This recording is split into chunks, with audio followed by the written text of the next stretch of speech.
राष्ट्रीय शैक्षिक अनुसंधान और प्रशिक्षण परिषद के केंद्रीय शैक्षिक प्रौद्योगिकी संस्थान द्वारा प्रस्तुत है श्रृंखला हिंदी साहित्य का इतिहास। इस श्रृंखला में आज सुनते हैं एक साक्षात्कार। विषय है गद्य की अन्य विधाएं। विषय विशेषज्ञ हैं डॉक्टर कमल और इनसे बातचीत कर रही हैं डॉक्टर संध्या सिंह।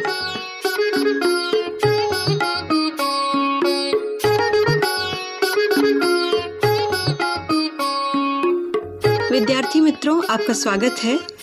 हम इस कार्यक्रम में अक्सर हिंदी साहित्य के अनेक विधाओं पर चर्चा किया करते हैं, बातचीत किया करते हैं और बड़े बड़े लोगों से उस पर उनके विचार भी जाना करते हैं। आज हमारे बीच डॉक्टर कमल कुमार उपस्थित हैं, जो हिंदी की लेखिका हैं, आप जानते होंगे, और जो दिल्ली विश्वविद्यालय में रीडर के पद पर हैं। उनसे हम आज बातचीत करेंगे खास तौर से हिंदी की अन्य गद्य विधाओं पर, खास तौर से रिपोर्टाज, संस्मरण और रेखा चित्र। ये विधाएं, कमल जी, इनके बारे में थोड़ी हम चर्चा कर लें कि ये विधाएं समय इनका अगर देखा जाए तो ये विधाएं एक दूसरे में कुछ अगर देखा जाए तो गड्ढमड्ढ सी हो रही हैं। आज का समय कुछ ऐसा है कि सारी विधाएं एक दूसरे में गड्ढमड्ढ हो रही हैं। ऐसे में परंपरागत विधाओं से भिन्न अपेक्षाकृत नई विधाएं, ये जो रिपोर्टाज, रेखा चित्र, संस्मरण हैं, इनमें इनकी कौन सी रचनात्मकता है, इनके वो कौन से तत्व हैं जो इस विधा को निर्धारित करते हैं? कृपया ये हमारे बच्चों को बताएं, क्योंकि ये बहुत ही बुनियादी सवाल है, लेकिन ये बुनियादी सवाल भी आज हमारे बच्चे इसमें उलझ के रह जाते हैं, क्योंकि सारी विधाएं, अब जैसा कि हमने कहा कि सारी एक दूसरे से कुछ मिली जुली सी हैं। संध्या जी, जो गद्य की विधाएं हैं, परंपरागत विधाएं हैं, कहानी है, उपन्यास है, कविता है, आप देखेंगे कि उसमें भी एक विधा दूसरी विधा में प्रवेश करती है। जी। प्रबंध काव्य में कहानी का तत्व रहता है, उपन्यास में भी कल्पना और कविता का तत्व रहता है। तो इस तरह से इन सारी विधाओं में एक दूसरी विधाएं जो हैं वो अपना प्रवेश करती हैं और निकल जाती हैं। जी। लेकिन उनका स्वतंत्र अस्तित्व जो है वो बना रहता है। उपन्यास उपन्यास ही कहलाएगा, कहानी कहानी और कविता कविता। ये जो आपने अन्य विधाएं कहा है, रेखा चित्र, संस्मरण और रिपोर्टाज। अगर हम पहले रेखा चित्र और संस्मरण की बात करें तो संस्मरण में जो स्मृति का तत्व है जी, ये ज्यादा प्रमुख है, विशिष्ट है, जो से संस्मरण बनाता है। जो स्मृति में कहीं अटका हुआ कोई समय, कोई व्यक्ति, समय का कोई टुकड़ा, कोई व्यक्ति, कोई स्थिति अगर कहीं अटक जाती है तो उसे हम संस्मरण में कह देते हैं। और रेखा चित्र जो है वो रेखा एक शब्दों में खींची गई रेखाएं हैं, उसमें कहीं एक चित्र भी कुछ होते हैं। जैसे महादेवी की हम उनके जो ये जो उनके रेखा चित्र हैं, उसमें क्योंकि वो एक चित्रकार भी रही हैं जी, और शब्दकार तो हैं ही, तो इस तरह से इसके महादेवी के अतिरिक्त भी जो और लेखक हैं उन्होंने रेखा चित्र लिखे हैं, संस्मरण लिखे हैं। तो ये विधा अपनी एक जगह अपने आप बना लेती है। तो दोनों विधाएं जो है रेखा, इसमें हम बहुत बार ऐसा होता है कि इसमें उलझ जाते हैं जी। हम भी उलझते हैं और जो पाठक हैं हमारे वो भी उलझते हैं। लेकिन तो भी अगर आप इस तरह से जानना चाहें तो जो महादेवी वर्मा है, उन्होंने ये कहा था कि रेखा चित्र में और संस्मरण में समय का अंतर है।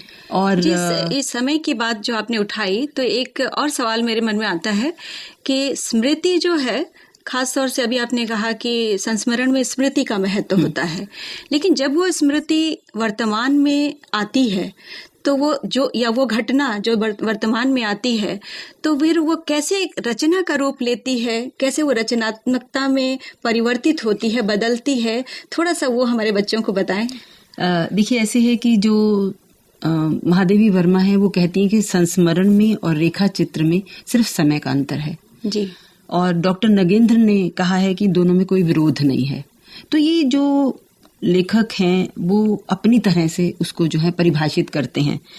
वैसे अगर आप ये देखें, readers guides to handbook of literary terms है एक इनका, या शब्दकोश में भी अगर आप देखें तो उसमें भी जब इनको परिभाषित किया गया है तो ये कहा गया है व्यक्ति, कोई वस्तु या कोई घटना जब वो कहीं हमें उद्वेलित करती है जी भाव क्षेत्र में, तो हम उसे बड़े ही संक्षिप्त भावपूर्ण, जो आप तत्वों की बात कर रहे थे, मर्म स्पर्शी रूप से हम उसका मानसिक दृश्यीकरण करते हैं जी रेखा चित्र में जी।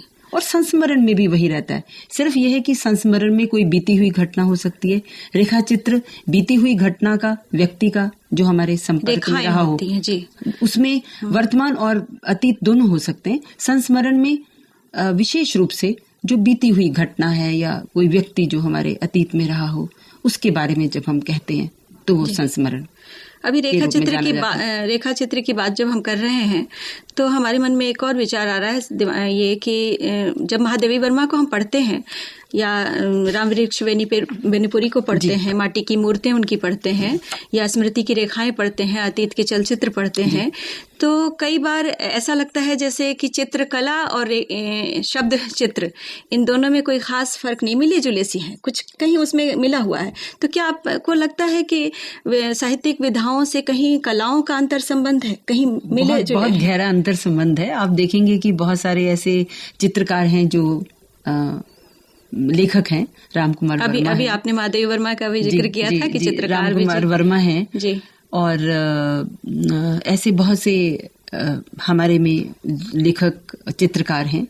मैं आपसे बताना चाहती हूँ कि मैं भी चित्रकारी करती हूँ, तो किस तरह से वो रंग हमारे शब्दों में कई बार प्रतिभासित होते हैं और हमारे शब्दों में जो है वो रंग प्रतिभासित होते हैं जी, और रंगों में शब्द जो हैं जी, किस तरह से हम उन्हें ध्वनि में, हम उन्हें, आप कहेंगे कि ध्वनि और रंग का क्या संबंध है जी, लेकिन ये बड़ी सूक्ष्म सी बात है जी। हम रंग भी कई बार ध्वनित होते हुए प्रतीत होते हैं जी। तो ये जो कलाएं हैं वास्तव में क्रिएटिविटी जिसे कहना चाहिए, रचनात्मकता तो वही है ना, हम उसका सिर्फ एक माध्यम फर्क हो जाता है। जो लेखक है वो जो रेखा चित्र खींचेगा वो शब्दों से खींचेगा, और जो चित्रकार खींचेगा वो रेखाओं से और रंगों से खींचेगा जी। तो माध्यम फर्क हो जाता है, बाकी जो है रचनात्मकता तो वही रहती है जी। ये महादेवी वर्मा का ही एक रेखा चित्र है, चीनी भाई जी, जो हमारे बच्चे भी मेरा ख्याल है जरूर जानते होंगे, बड़ा लोकप्रिय है और बड़ा मार्मिक भी है इसमें। हाँ, तो उसका एक अंश है जो मैं यहाँ पढ़ना चाहूंगी, और मैं चाहूंगी कि उसके आधार पर थोड़ा सा हमारे बच्चों को बताएं कि रेखा चित्र के वो कौन से बिंदु हैं जो उस विधा को निर्धारित कर रहे हैं। जो पहले हमने सवाल किया था, थोड़ा सा उस पर और ज्यादा प्रकाश डालें। ये चीनी भाई का ही एक अंश है, जहाँ शुरुआत करती हैं महादेवी वर्मा जी, कहती हैं कि मैंने अवज्ञा से उत्तर दिया, मैं विदेशी फॉरेन नहीं खरीदती। हम फॉरेन हैं, हम तो चाइना से आता है। कहने वाले के कंठ में सरल विस्मय के साथ उपेक्षा की चोट से उत्पन्न चोट भी थी। इस बार रुककर उत्तर देने वाले को ठीक से देखने की इच्छा हुई। धूल से मटमैले सफेद किरमिच के जूते में छोटे पैर छिपाए, पतलून और पैजामे का सम्मिश्रित परिणाम जैसा पैजामा और कुर्ता तथा कोट की एकता के आधार पर सिला कोट पहने, उधड़े हुए किनारों से पुरानेपन की घोषणा करते हुए हैट से आधा माथा ढके, दाढ़ी मूछ विहीन दुबली नाटी जो मूर्ति खड़ी थी वह तो शाश्वत चीनी है। उसे सबसे अलग करके देखने का प्रश्न जीवन में पहली बार उठा। ये अंश जब पढ़ते हैं बार बार मेरे मन में सवाल उठता है कि जो पहली बार उनके मन में उठा सवाल, पहली बार उसको देखने का अलग ढंग से, क्योंकि इसमें एक शब्द चित्र है जी। शब्दों से महादेवी जी ने चीनी भाई का एक पूरी तस्वीर जी, एक पूरा चित्र हमारे सामने प्रस्तुत किया है, और ये उसका आत्मसम्मान भी जी, उसका आत्मसम्मान भी। वैसे अगर आप आत्मसम्मान की बात कहती हैं तो मैं यहाँ से एक बात कहना चाहूंगी, आपसे बांटना चाहूंगी अपने मन की बात, कि महादेवी वर्मा के जो रेखा चित्र हैं और जो उनकी जो संस्मरण है उसमें उनका उद्देश्य जो रहा है जी, वो जो ऐसा समाज का जो वर्ग है जी, तो उनके कहीं उनके जीवन के बहुत समीप, उनके जीवन की विसंगतियों को, असंगतियों को, उनके जीवन की जो त्रासदियां हैं छोटी छोटी, जिन्हें हम बेध्यानी में उनकी तरफ ध्यान नहीं देते हैं, लेकिन महादेवी जी ने दिया, उन सब का उद्घाटन करना भी है जी। तो ये ऐसा नहीं है। देखिए रामवृक्ष वेनीपुरी के बहुत ही उनका एक है मंगरू करके है, तो एक उनका बाल गोविंद भगत है, ये भी 2 रेखा चित्र हैं। देखिए उनमें दोनों में, जैसे आपने चीनी भाई कहा, अब मंगरू में एक वो जो आप देखिए जो किसान जो लेबर होती है उसका चित्र है, उसका स्वाभिमान, उसका काला कलूटापन, और फिर उसका स्वाभिमान, और फिर उसका किस तरह से वो, देखिए इतनी साधारण व्यक्ति होने के बाद भी वो अपना असाधारण जो एक प्रभाव है मन पे वो छोड़ जाता है जी। तो किस तरह से वो मानसिक प्रत्यक्षीकरण कर देती हैं उन लोग, किया है रामवृक्ष वेनीपुरी ने। उस तरह से उनका जो बाल गोविंद भक्त जो है उसमें एक तैली है, वो ब्राह्मण है लिखने वाला, लेकिन किस तरह से उसका ब्राह्मण उससे परास्त कहीं होता है मानसिक स्तर पर, और उसके व्यक्तित्व में जो एक विशेष बात है कि वो एक संगीत का साधक भी है, साथ ही उसके एक युवा उसके बेटे की मृत्यु हो जाती है, किस तरह से उस मृत्यु को कैसे वो डील करता है, उस मृत्यु को कैसे निभाता है उस मृत्यु के साथ, वो एक बहुत ही मन को कैसे छू जाने वाली बात है। आप जो ये कह रही हैं इसके जो बिंदु हैं खास, वो यही है कि उसमें एक मार्मिकता एक रहती है जो पाठक पर प्रभाव डालती है। ऐसा एक पाठक जो है उससे अछूता नहीं रहता जी। वो उसी जिसे कहना चाहिए कि वहीं पहुंच जाता है जहां पर कि लिखने वाला होता है, उसी फ्रीक्वेंसी पे आ जाता है जहां पर कि लेखक होता है।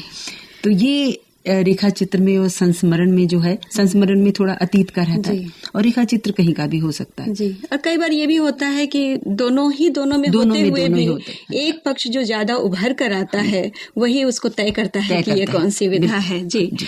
ऐसे ही अब हम सोचते हैं कि एक रिपोर्टाज जो कि बहुत ही अच्छी विधा थी, लेकिन धीरे धीरे अब खत्म होती हुई सी दिखाई पड़ रही है, कम लिखी जा रही है आजकल, और पाठ्यपुस्तकों में भी इसका प्रतिनिधित्व कम हो रहा है, बल्कि मुझे दिखाई जहाँ पड़ रहा है।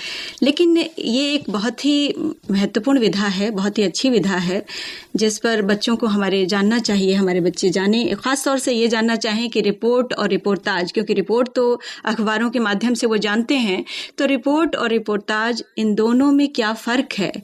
और संध्या जी ये सवाल आपका बहुत अच्छा है, क्योंकि रिपोर्ट शब्द वास्तव में पत्रकारिता का है। आपने जो बात कही उसी को मैं आगे बढ़ाकर कहना चाहूंगी कि रिपोर्ट में एक सच घटना होती है जी, जिसको कि जो पत्रकार है वो ज्यों का त्यों जो है वो उसे, वैसे सच तो रिपोर्टाज में भी होती है। हाँ, उसके बगैर तो रिपोर्टाज नहीं हो सकता। लेकिन उसमें जहाँ जो अंतर है वो ये है कि ये अब अधिकतर जो है ये रिपोर्टाज जो है, जैसे आपने कहा कि कम इसका प्रतिनिधित्व हो रहा है, पाठ्य पुस्तकों में भी लिखे ही कम जा रहे हैं, क्योंकि जैसे मैंने आपसे कहा कि ये जो है ये पत्रकारिता का शब्द और पत्रकारिता की विधा ज्यादा बन गई है। फिर भी कहाँ हम अलग हो जाते हैं, जो पत्रकारिता की रिपोर्टिंग है और जो हमारा साहित्य का रिपोर्टाज है, उसमें यह है कि उसमें कल्पना की गुंजाइश रहती है। जो रिपोर्टाज है जी, इसमें एक व्यक्ति भी कहीं प्रधान रहता है, और फिर वही जो बात है कि साहित्यिक विधा होने के नाते उसमें मार्मिकता भी होगी, उसमें प्रभावात्मकता भी होगी जो पाठक को छुएगी जी। बस यही है। और ऐसा है कि ऐसे जो हमारे साहित्यकार हैं उन्होंने बहुत अच्छी जो है रिपोर्टाज लिखे हैं। ये कुछ हमारे बच्चों को बताएं भी। जी, शिवदास सिंह चौहान का है, ये लक्ष्मीपुरा है, और वास्तव में रिपोर्टाज इसलिए साहित्य में भी अपना प्रवेश पाता है कि आधुनिक जीवन की जो गतिशील वास्तविकता है उसके लिए ये विधा जो है ये बड़ी उपयुक्त विधा है। और डॉक्टर धर्मवीर भारती का उन्होंने बांग्लादेश की पृष्ठभूमि पर लिखा था युद्ध क्षेत्र, मुक्त क्षेत्र। आप कह रही हैं तो मुझे ध्यान आ रहा है कि युद्ध क्षेत्र से ही रिपोर्ट का जन्म भी हुआ है। अच्छा। जहाँ तक, क्योंकि रिपोर्ट जो वो समय पढ़े लिखे जो रिपोर्टर हुआ करते थे वो अपनी टिप्पणियां भेजते थे, तो उनकी टिप्पणियों में कहीं न कहीं साहित्यिकता आ जाती थी, और वही रिपोर्टाज के जन्म का कह सकते हैं कि आधार भी मेरा ख्याल है। अभी भी तो मेरा ख्याल है कि जो आप बात कह रही हैं, देखिए मणिमधुकर हैं जी, तो उनके जो रेगिस्तान के रिपोर्टाज हैं वो जो आप बात कह रही हैं उसी तरह से जो है उसके उदाहरण हो सकते हैं। इस तरह से रांगे राघव का अदम्य जीवन में उनके रिपोर्टाज हैं। तो ऐसा है कि ये विधा चाहे कम अब लेखक इसका प्रयोग कर रहे हैं, पर ये विधा तो है और जहाँ सशक्त विधा है और ये क्योंकि इसमें सत्यता बड़ी महत्वपूर्ण है, क्योंकि आंखों देखा हाल को किस तरह से कल्पना के पुट से सुंदर बनाया जा सकता है, इसका भी एक सुंदर उदाहरण है। इसके साथ ही हम चाहते हैं, अब ये सारी चूंकि हम लोगों ने अलग अलग तो बातें कर ली हैं, हम चाहते हैं कि हमारे बच्चों के लिए एक थोड़ा सा इन तीनों विधाओं के बारे में एक छोटी सी टिप्पणी हमारे बच्चों के लिए, एक अपनी राय आप दें कि आप किस तरह से इन विधाओं को देखती हैं और कैसे इन विधाओं के बारे में सोचती हैं। कमल जी, जब इन तीनों विधाओं को हम देखते हैं, गौर से देखते हैं, तो हमारा ध्यान एक तरफ तो जाता ही है कि इन सब में कहीं न कहीं संस्मरण प्रधान होता है। संस्मरण तो रहता ही है, संस्मरण के बिना ये सारी विधाएं अधूरी हैं। एक किसी तरह का संस्मरण मुझे ध्यान आ रहा है नंदुलाल वाजपेयी का, जो व्यक्ति की झलक उन्होंने खास तौर से प्रेमचंद की मृत्यु पर लिखी है, आपको ध्यान होगा। उसका एक अंश है, मैं उसको जरा कोट करते हुए मैं चाहूंगी कि आप इस पर टिप्पणी करते हुए बताएं कि इन सारी विधाओं में संस्मरण कैसे रहता है और सारी विधाओं पर आपकी क्या टिप्पणी है, आप क्या सोचती हैं कि क्या संस्मरण अनिवार्यतः रहता ही है, रहना ही चाहिए, या कोई और भी विधा है, जो कोई और भी तत्व है जो उसे खास तौर से निर्धारित करता है। गत वर्ष जब प्रेमचंद जी हिंदी संसार को सूना करके जा रहे थे, तब उनके साथ शमशान तक प्रसाद जी गए थे और मैं भी गया था। अर्थी काशी की गलियों से होकर जा रही थी। इतने में किसी ने वहीं की बोली में कहा, मालूम होता है कोई मास्टर मर गया है। बात यह थी कि अर्थी के साथ थोड़े से पढ़े लिखे लोग थे, कोई भीड़ न थी और राम नाम सत्य है की आवाज भी वैसी नहीं हो रही थी। ऐसी अवस्था में कोई मामूली मास्टर ही मर सकता था, और कौन मरता। ये एक ऐसी मार्मिक बात है जो संस्मरण में खास तौर से दिखाई पड़ता है, और मैंने पहले भी जैसे हमने बात की अभी कि संस्मरण अनिवार्यतः सभी विधाओं में कहीं न कहीं रहता ही रहता है। तो हम इसके आधार पर हम आपसे जानना चाहते हैं कि ये जो तत्व है, ये जो मार्मिकता है, ये जो संस्मरण का अनिवार्य तत्व है, ये सारी विधाओं में किस तरह से विधाओं को एक स्वरूप देने में सहायक होता है, या इसके साथ साथ यह भी हमारे बच्चों को आप बताएं कि इन विधाओं को आप किस तरह से देखती हैं। आप एक लेखिका हैं तो खास तौर से आप सोचती होंगी, कभी लिखने को सोचती हैं, तो किस तरह से इन विधाओं को, कौन सा वो तत्व है जो आपको कहता है कि ये विधा लिखी जानी चाहिए। संध्या जी, ऐसी है कि जितनी भी विधाएं हैं गद्य की, वो एक रंग छटाएं हैं जो कि अपना स्वरूप, अपना विषय के अनुरूपता में अपना स्वरूप जो है वो अपने आप ले लेती हैं। हम जो बात कर रहे हैं रेखा चित्र, संस्मरण और रिपोर्टाज की, रेखा चित्र और संस्मरण भी एक सांकेतिक रूप है अभिव्यक्ति, अभिव्यंजना का जी। और इसमें रेखा चित्र में शब्द चित्र हैं, शब्दों से स्केच किया गया चित्र है, जैसे चित्रकार स्केच करता है। और संस्मरण में जिसे अंग्रेजी में जैसे मेमोइर्स कहा गया है, तो क्या है कि इसमें एक विषय की इसमें एकात्मकता रहती है। इसमें चाहे इनका जो है वो आपने कहा कि इसमें संस्मरण, इसमें पिछला कोई स्मृति इसमें प्रमुख रहती है, लेकिन फिर भी गद्य की विधा के रूप में इनमें भी एकात्मकता होनी चाहिए, एक विश्वसनीयता होनी चाहिए जी। चाहे आप पिछली बात कह रहे हो, चाहे आप वर्तमान की बात कह रहे हो, विश्वसनीयता होनी चाहिए। जब हमने बात की थी तो प्रभाव की, मार्मिकता की, जैसे आपने अभी ये अंश पढ़ा, इसमें किस तरह से वो पाठक के साथ एक संवाद स्थापित करता है। ये वाली विधाएं हैं, संस्मरण है, रेखा चित्र है, ये पाठक के साथ एक सीधा संबंध स्थापित करती हैं, और इसमें एक तरह की रोचकता भी रहती है। कुछ ऐसे जैसे प्रेमचंद का है बड़े भाई जी। तो उसमें एक रोचकता का तत्व है जी। कि छोटा भाई जो है वो बहुत प्रतिभावान है और बड़ा नहीं है, किस तरह से वो उसे रोकता है। लेकिन जैसे उसमें एक बात और भी रहती है कि उसमें एक लक्ष्य रहता है।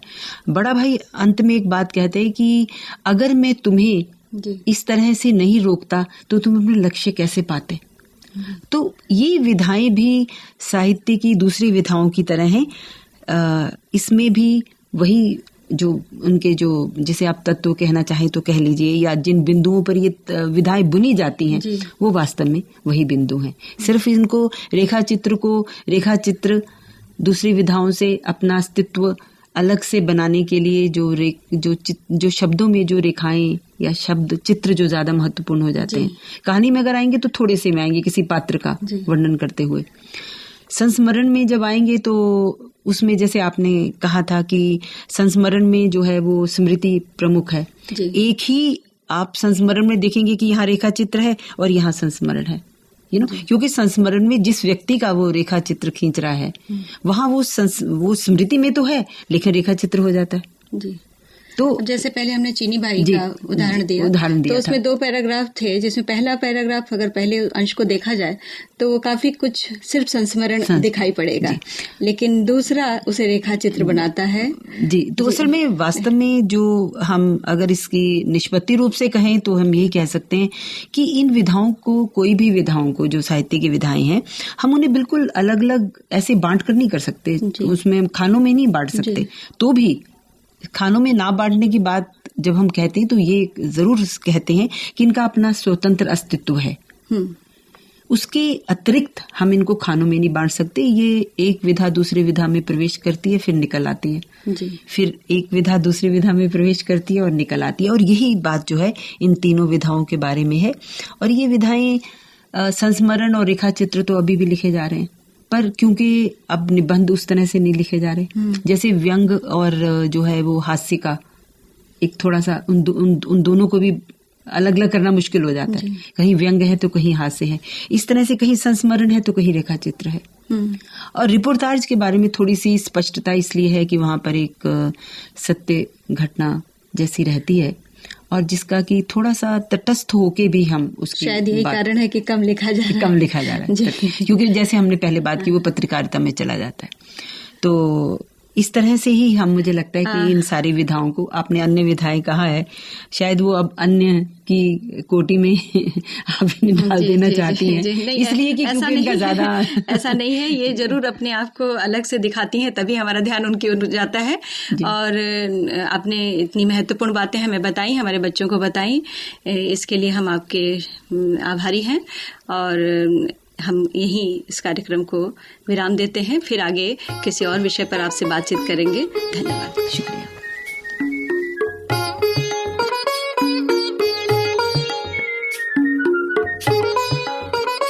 गद्य की अन्य विधाएं। अभी आप सुन रहे थे ये साक्षात्कार। विषय विशेषज्ञ थी डॉक्टर कमल और इनसे बातचीत कर रही थी डॉक्टर संध्या सिंह। विषय परामर्श डॉक्टर राम जन्म शर्मा। विषय संयोजन डॉक्टर राजेंद्र पाल। निर्माण संचालन प्रभुदयाल खट्टर। ध्वनियांकन सतीश लाडे और दीपक पांडे। निर्माण सहयोग दाऊ दयाल चतुर्वेदी तथा निर्माण एवं प्रस्तुति अजीत होरो।